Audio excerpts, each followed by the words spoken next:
네, 이 시간 우리 아는 공동체에 주시는 말씀을 보겠습니다. 우리 아는 공동체에 주시는 말씀은 마태복음 22장 15절로 22절까지 말씀입니다. 이 말씀을 우리 다 같이 합독하도록 하겠습니다.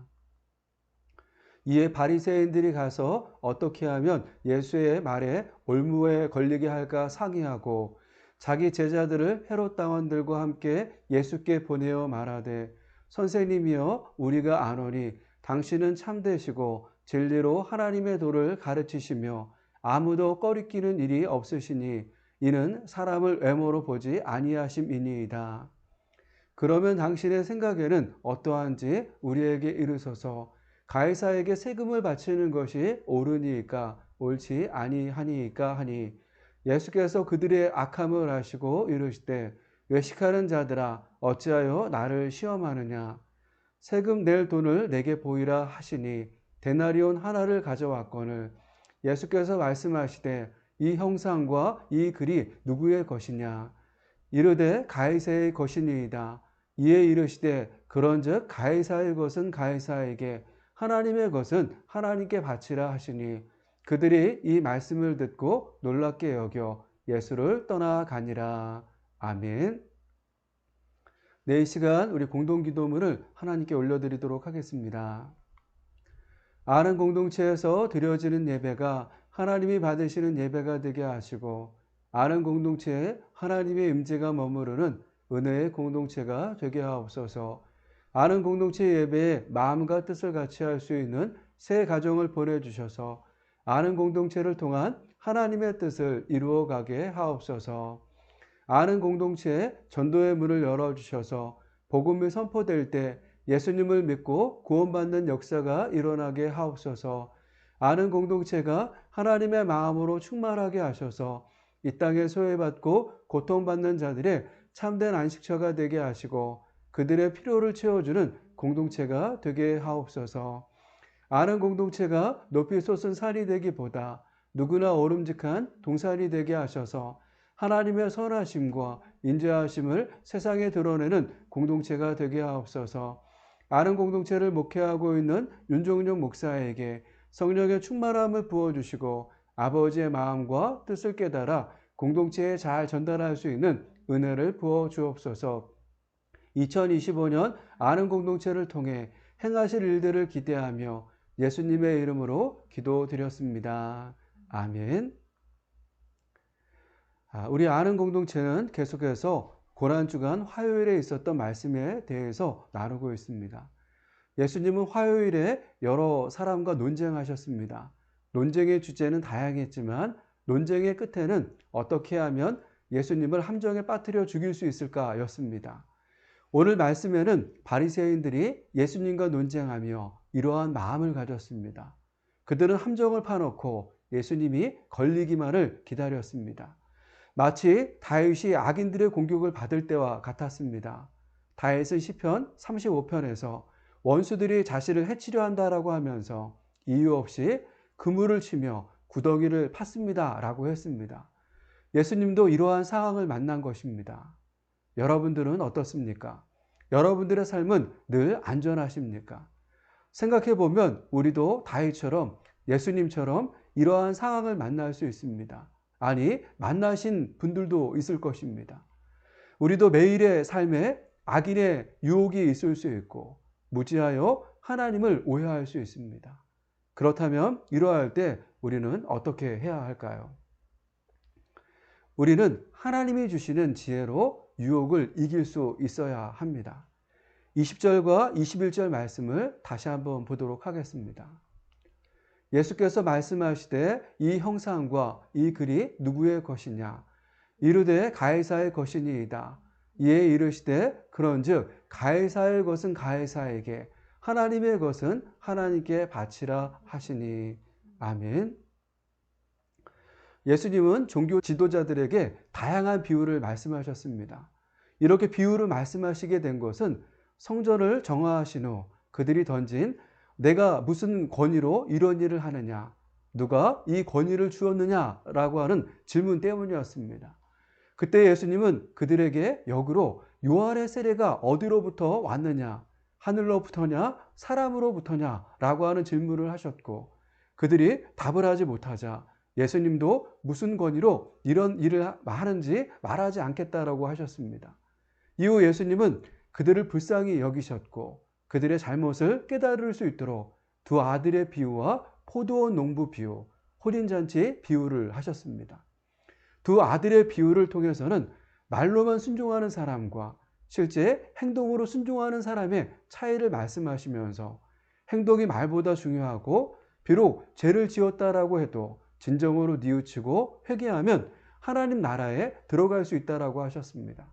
그러면서 겉으로 드러나는 행위 이전에 진실한 마음의 변화를 중요하게 여기시는 하나님에 대해서도 알려주셨습니다. 포도원 농부의 비유를 통해서는 하나님 나라의 상속자이신 예수님을 거부하고 십자가에서 죽인 종교 지도자들에 대한 심판과 복음이 이제 이방인들에게로 넘어갈 것을 예언하듯 말씀하셨습니다. 우리가 잘 아는 것처럼 예수님은 비유를 마치고 청중들에게 물었습니다. 주인이 돌아와 그 농부들을 어떻게 하겠느냐? 그들은 악한 자들을 진멸하고 포도원은 제때의 열매를 바칠 다른 농부들에게 줄 것입니다 라고 대답했습니다. 예수님은 이들의 대답을 들으신 후 하나님 나라가 그들에게서 빼앗겨 열매 맺는 다른 백성에게 돌아갈 것이라고 선언하신 것입니다. 이 두 비유를 듣고 대제사장들과 바리새인들은 자기들을 가리켜 말씀하신다라고 하는 것을 알았습니다. 그럼에도 그들은 자신들의 죄를 회개하려 하지 않았습니다. 오히려 예수님을 잡으려고 하였습니다. 그러나 그들은 예수님을 잡고 싶었지만 잡을 수 없었습니다. 사람들을 무서워해서 아무 행동도 할 수 없었기 때문입니다. 마태복음 21장 45절과 46절 말씀을 보도록 하겠습니다. 대제사장들과 바리새인들이 예수의 비유를 듣고 자기들을 가리켜 말씀하신 줄 알고 잡고자 하나 무리를 무서워하니 이는 그들이 예수를 선지자로 알미었더라. 아멘. 사랑하는 여러분, 혹시 이 모습을 보면서 왠지 친숙하다라고 하는 생각이 드시지 않나요? 마치 이 모습 속에 우리의 모습이 보이지 않으시냐라고 하는 것입니다. 우리도 대제사장들과 바리새인들처럼 하나님께서 나를 향해 하시는 말씀인 것을 알면서도 어떨 때는 생각만 하고 넘어가거나 어떨 때는 들으려 하지 않을 때가 있지 않으시나요? 우리가 이러한 모습을 보일 때 주님은 어떻게 하실까요? 이후 예수님의 모습을 보면 그들을 끝까지 포기하지 않으시고 다른 비유를 통해서 깨달을 수 있도록 애쓰셨습니다. 그래서 하신 비유가 혼인잔치 비유입니다. 예수님은 혼인잔치 비유를 통해서 하나님이 모든 사람을 천국잔치에 초대하시지만 그 초대에 합당한 준비, 믿음과 순종을 하지 않는 사람은 결국 그 잔치에 들어갈 수 없다라고 하시며 그들의 마음을 다시 한번 돌이키려 했습니다. 안타깝게도 이러한 예수님의 마음과 상관없이 이 비유를 듣고 있던 대제사장들은 상대할 가치가 없다라고 생각했는지 자리를 떠난 것 같습니다. 이제 남아있던 바리새인들이 모였는데 그들은 어떻게 하면 예수를 말의 올무에 걸리게 할까 상의했습니다. 이미 종교적인 면에서 권위의 문제를 제기하였다가 아무런 결과물을 얻지 못했던 그들은 머리를 맞대고 상의하다가 생각해낸 것이 정치적인 문제, 납세에 관한 질문을 하기로 한 것입니다. 당시 이스라엘은 로마의 지배를 받고 있었기에 유대인들은 로마의 황제 가이사에게 인두세를 바치도록 강요받았습니다. 인두세는 로마 제국이 식민지였던 유대 지역에 부과했던 대표적인 직접세 중 하나였습니다. 그러면서 유대인들에게는 이 세금이 로마의 지배를 받고 있다고 느끼게 하는 가장 굴욕적인 세금이었습니다. 인두세는 한자의 뜻 그대로 사람의 머리에 부과하는 세금이었습니다. 그렇기에 이 세금은 개인의 생존 자체에 부과되는 세금이었습니다. 일반적으로 14세 이상의 남성과 12세 이상의 여성이 65세가 될 때까지 약 51년에서 53년간 의무적으로 납부해야 했습니다. 한 사람이 납부해야 했던 이 세액은 보통 한 데나리온이었습니다. 한 데나리온은 당시 일반 노동자의 하루 품삯에 해당하는 큰 금액이었습니다. 이 세금은 단순히 돈을 바치는 것을 넘어서 당시 유대 사회에 매우 민감한 문제 중 하나였습니다. 앞서 말씀드렸던 것처럼 유대인들은 이 세금을 내므로써 로마 황제의 주권을 인정하고 자신들이 정복당한 민족임을 매년 확인하는 굴욕적인 행위로 여겼기 때문입니다. 그러면서 당시 많은 유대인들은 이 일을 하나님 외에 다른 이에게 세금을 바치는 것으로 생각해서 종교적으로도 불경하게 생각했습니다. 또한 인두세를 낼 때 사용하던 데나리온의 한쪽 면에는 로마 황제의 초상화와 신성한 아우구스투스의 아들인 티베리우스 가이사라고 하는 칭호가 새겨져 있었습니다. 다른 한쪽 면에는 최고 승원장이라고 하는 의미의 라틴어가 새겨져 있었습니다. 이러한 동전의 문양과 글은 십계명 중 우상 숭배 금지 명령에 어긋난다라고 여겨서 경건한 유대인들에게는 이 세금을 내는 일이 매우 불쾌한 일이기도 했습니다. 이렇게 바리새인들은 당시 뜨거운 감자와 같던 납세에 관한 질문을 하기로 한 것입니다. 이후 바리새인들은 자기 제자들뿐 아니라 헤롯 당원들을 함께 예수님께 보냈습니다. 그들은 예수님을 찾아가 어떻게 했습니까? 예수님이 들으시기에 가장 좋은 말로 인사하며 다가갔습니다. 우리 16절 말씀을 다시 한번 보도록 하겠습니다. 자기 제자들을 헤롯 당원들과 함께 예수께 보내어 말하되 선생님이여 우리가 아노니 당신은 참되시고 진리로 하나님의 도를 가르치시며 아무도 꺼리끼는 일이 없으시니 이는 사람을 외모로 보지 아니하심이니이다. 아멘. 여기서 바리새인과 헤롯 당원들은 예수님 시대 유대 사회의 주요 분파였지만 로마 제국에 대한 태도와 정치적인 이념에서 극명한 차이를 보였던 자들입니다. 바리새인들은 로마 제국에 대해서 적대적이면서 비협조적이었다면 헤롯 당원들은 반대로 로마 제국에 무서울 정도로 협조적이었습니다. 또한 바리새인들은 로마의 지배를 불편해하면서 유대교 율법에 따라 거룩한 독립국가를 세우기를 염원했다면 헤롯 당원들은 로마가 임명한 헤롯 왕가의 통치를 지지하며 로마의 비위를 맞춰서 현 정치 체계를 유지하려고 했습니다.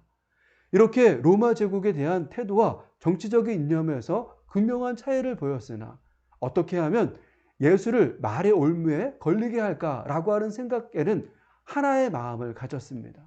그래서 그들은 함께 예수님을 찾아온 것입니다. 사랑하는 여러분, 이 악인들이 무서운 이유가 여기 있다라고 생각합니다. 그들은 목적을 달성하기 위해서라면 서로 다른 생각을 가졌더라도 빠른 시간에 하나가 될 수 있습니다. 그래서 무서운 것입니다. 우리 얼마 전이었죠. 9월 3일에 있었던 중국 전승절 행사를 뉴스에서 봤습니다. 그 전까지 이 중국 전승절 행사에는 관심을 가지지 않았는데 이번만은 그럴 수 없었습니다. 시진핑이 테난먼 성루에서 연설하기 위해 올랐는데 그의 우편에는 푸틴이, 그의 좌편에는 김정은이 있었기 때문입니다. 우리가 아는 것처럼 최근 중국과 북한은 가깝게 지내지 못했습니다. 북한이 지속해서 핵과 미사일 개발을 추진하면서 국제사회와 대립을 했고 중국이 유엔 안전보장이사회 상임이사국으로서 대북 제재 이행에 적극적으로 참여하면서 양국 관계가 한때 냉각되었기 때문입니다. 그러면서 우크라이나 전쟁으로 북한과 러시아가 밀착하면서 관계는 더 멀어졌습니다. 그 전까지 북한은 중요한 사안에 대해서 중국과 사전에 상의한 후 행동했습니다. 그런데 이번에는 북한이 러시아의 군대를 파병하면서 중국과 어떠한 상의도 하지 않은 것입니다. 이러한 일들이 쌓이면서 중국은 북한에 대한 불만이 쌓일 만큼 쌓여 있었습니다. 그럼에도 이번 전승절 행사에서 이들은 나란히 서 있는 것을 보면서 악한 자들이 참 무섭다라고 생각을 했습니다. 예수님께 왔던 바리새인과 헤롯 당원들도 그러했습니다. 물과 기름 같은 그들이 예수님을 넘어뜨리는 일에는 하나가 된 것입니다. 그러면서 이들이 예수님께 했던 말을 보십시오. 그들은 예수님을 보자 선생님이라고 존칭한 후 당신을 안다라고 말하면서 어떤 말들을 했습니까? 그들은 예수님이 참되시고 진리로 하나님의 도를 가르치시며 아무도 꺼리끼는 일이 없으시니 사람을 외모로 보지 않으시는 분이라고 찬사를 늘어놓았습니다. 그들은 예수님을 향해 누구보다 진실한 분이시며 가르침의 권위와 내용을 인정하지 않을 수 없다라고 한 것입니다. 그러면서 당신은 외적인 압력에 굴하지 않는 용기를 가지고 계시고 당신이 가진 공평하고 객관적인 성품을 인정하지 않을 수 없다라고 한 것입니다. 만약 누군가가 여러분들에게 이러한 찬사를 했다면 어떤 마음이 드실 것 같습니까? 만약 제가 이런 말을 들었다면 하늘을 나는 기분이었을 것 같습니다. 그러면서 그들을 향해 마음의 문을 활짝 열 것 같습니다. 이처럼 악인들의 접근이 무서운 이유가 여기에 있다라고 생각합니다. 그들은 사람들의 약점을 누구보다도 잘 알고 접근합니다. 보편적으로 칭찬을 받으면 우리의 어깨는 으스해집니다. 어깨가 으스해지는 순간 자신도 모르게 칭찬하는 그들에게 쉽게 마음을 엽니다. 이러한 이유로 악인들의 달콤한 접근은 참 무섭습니다. 그러면서 여기서 중요한 것은 이들의 찬사가 절대 본심이 아니었다라고 하는 것입니다. 이들이 하는 행동을 보십시오. 이들이 한 찬사에는 목적이 있었습니다. 이후 이들이 던진 질문에 예수님께서 피하지 못하도록 마치 덫을 놓은 것입니다. 이들은 무슨 질문을 이후에 했습니까? 가이사에게 세금을 바치는 것이 옳으니까, 옳지 아니하니까? 이런 질문을 했습니다. 이 질문은 예수님을 반드시 공경에 빠뜨리려고 하는 교활한 함정이었습니다. 예수님께서 이 질문에 어떻게 답변하시든 당시 정치적이고 종교적인 상황에서 심각한 처벌이나 비난을 받을 수 있었기 때문입니다. 만약 예수님께서 로마 황제에게 세금을 바치는 것이 옳다라고 대답한다면 대중의 지지를 상실하고 더 나아가 민족의 반역자 취급을 받을 수 있었습니다. 앞서서 말씀드렸던 것처럼 당시 유대인들은 로마의 지배와 세금 징수에 강한 불만을 품고 있었습니다. 많은 유대인들이 메시아가 와서 로마를 몰아내고 독립을 가져다 줄 것이라고 기대를 했습니다. 이러한 상황에서 예수님께서 세금을 납부해야 된다고 옹호를 한다면 예수님은 민족의 염원을 저버리고 로마에 굴종하는 자로 낙인시켜서 백성들의 등을 돌리게 할 수 있었습니다. 그러면서 사람들은 예수님을 향해서 로마의 앞잡이, 민족의 반역자로 몰아세울 수도 있었습니다. 혹 예수님이 로마 황제에게 세금을 바치는 것이 옳지 않다라고 대답한다면 로마 제국의 반역자로 몰려서 사형을 당하거나 헤롯 당원의 고발을 통해서 극단적인 처벌을 받을 수 있었습니다. 당시 유대 지역을 통치하던 로마 제국은 세금 거부 행위를 정치적인 반역이나 선동죄로 규정해서 매우 엄격하게 다스렸습니다. 세금 납부 거부는 곧 로마 황제의 권위에 대한 도전이자 폭동을 유발할 수 있는 행위였기 때문입니다. 그러면서 이 질문을 던진 무리 중에는 로마 권력에 협력하던 헤롯 당원들이 함께 있었습니다. 그들은 즉시 예수님을 로마 총독에게 고발하여 로마법에 따른 처벌을 받게 했을 것입니다. 이 경우 가장 극단적인 처벌은 십자가형을 포함한 사형이었습니다. 이처럼 이러한 질문은 예수님이 어떠한 답을 하시든 피할 수 없는 함정처럼 보였지만 예수님은 가이사의 것은 가이사에게, 하나님의 것은 하나님께 바치라고 하는 지혜로운 답변으로 이 모든 함정을 무력화시키셨습니다. 예수님께서 가이사의 것은 가이사에게 라고 하신 이 짧은 말씀에는 예수님도 세상의 정부와 권위를 인정하고 계심을 알 수 있습니다. 그러면서 누구나 시민으로서 마땅히 져야 할 의무가 있다라고 하는 것을 인정하고 계신 것입니다. 그러나 이 말씀의 핵심은 가이사의 것은 가이사에게 라고 하는 말씀에 있지 않습니다. 이 말씀의 핵심은 뒤에 있는 하나님의 것은 하나님께 바치라 라고 하는 말씀에 있습니다. 이 말씀은 마치 동전에 가이사의 형상이 있기에 가이사에게 속했다면 하나님의 형상대로 창조된 인간은 마땅히 하나님께 속했다라고 선언하신 것입니다. 그러면서 이 말씀에는 인간의 삶과 영혼 그리고 세상 만물의 궁극적인 소유권과 주권이 하나님께 있다라고 하신 것입니다. 예수님의 이러한 답변에 바리새인과 헤롯 당원들은 어떠한 반응을 보였습니까? 22절 말씀을 보도록 하겠습니다. 그들이 이 말씀을 듣고 놀랍게 여겨 예수를 떠나가니라. 아멘. 여기서 놀랍게 라고 하는 말은 헬라어로 다우마조입니다. 이 다우마조는 놀랍다라고 하는 뜻과 함께 감탄하다라고 하는 뜻도 있습니다. 이러한 뜻처럼 그들은 예수님의 답변에 감탄하며 돌아간 것입니다. 사랑하는 여러분, 말씀을 시작하면서 나눴던 것처럼 예수님은 고난주간 화요일에 여러 사람들과 논쟁을 하셨습니다. 그들은 예수님과 논쟁하며 어떻게 하면 함정에 빠뜨릴 수 있을까 생각했습니다. 마치 다윗이 악인들의 공격을 받을 때처럼 그들은 그물을 치며 구덩이를 팠습니다. 예수님은 그들이 친 그물에 걸리지 않았고 구덩이에 빠지지 않았습니다. 어떻게 그러실 수 있었습니까? 오늘 말씀처럼 예수님은 하나님이 주신 지혜로 이 모든 유혹을 이길 수 있으셨습니다. 예수님이 말씀하셨던 가이사의 것은 가이사에게, 하나님의 것은 하나님께 바치라고 하는 말씀은 하나님이 주신 지혜였습니다. 이러한 지혜가 선포되자 악인들은 감탄하며 자리를 피한 것입니다. 오늘도 마찬가지라고 생각합니다. 다윗과 예수님이 악인들의 공격을 받았다면 우리도 악인들이 쳐넣은 함정에 빠질 수 있습니다. 이럴 때 우리는 어떻게 해야 할까요? 예수님께서 하나님이 주신 지혜로 이 모든 유혹을 이기셨듯 우리도 이 지혜로 승리해야 합니다. 여러분들은 이 지혜가 있으신가요? 이 지혜는 우리 안에서 생기는 것이 아닙니다. 여러분 안에서 생기는 것이 아니라고 하는 말입니다. 이 지혜는 하나님께서 주시는 것입니다. 마치 우리에게 선물을 주시듯 주실 때 이 지혜가 우리에게 생기는 것입니다. 그렇게 우리는 매 순간 이 지혜를 달라고 하나님께 기도해야 합니다. 우리가 기도할 때 하나님은 반드시 꾸짖지 않으시고 주신다라고 약속하셨습니다. 야고보서 1장 5절 말씀을 보도록 하겠습니다. 너희 중에 누구든지 지혜가 부족하거든 모든 사람에게 후히 주시고 꾸짖지 아니하시는 하나님께 구하라. 그리하면 주시리라. 아멘. 우리 아는 공동체는 하나님께서 주시는 지혜로 모든 유혹을 이기며 승리하는 공동체가 되기를 축복합니다. 그러기 위해서 저와 여러분들이 무엇을 해야 되겠습니까? 오늘 이 말씀처럼 우리가 하나님께 기도하며 나아가야 하는 줄 믿습니다.